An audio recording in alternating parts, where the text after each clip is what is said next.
আজকে আমি ঘরোয়া পদ্ধতিতে চিকেন কষা রেসিপি করে দেখাচ্ছি।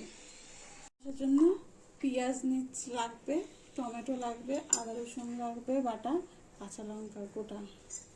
গরম তেলের মধ্যে পেঁয়াজটা দিয়ে দিলাম।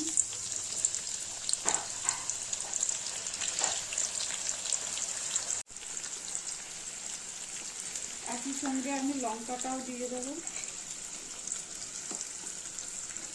পেঁয়াজটা লাল লাল করে ভেজে নিতে হবে। পেঁয়াজটা লাল লাল হয়ে গেছে, আমি আদা রসুনের পেস্টটা এবার দিয়ে দেবো।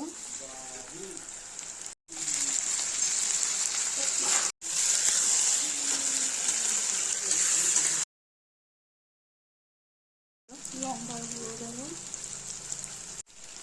নুন দেবো, মশলাটা কষাবো।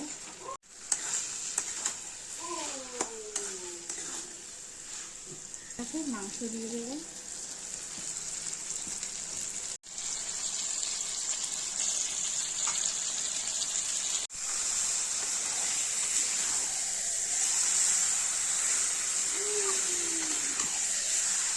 মশলা কষানো হয়ে গেছে, আমি এবার দিতে দেবো। মাংসটা আমার রেডি হয়ে গেছে, গরম মশলা দিয়ে নামিয়ে নেবো।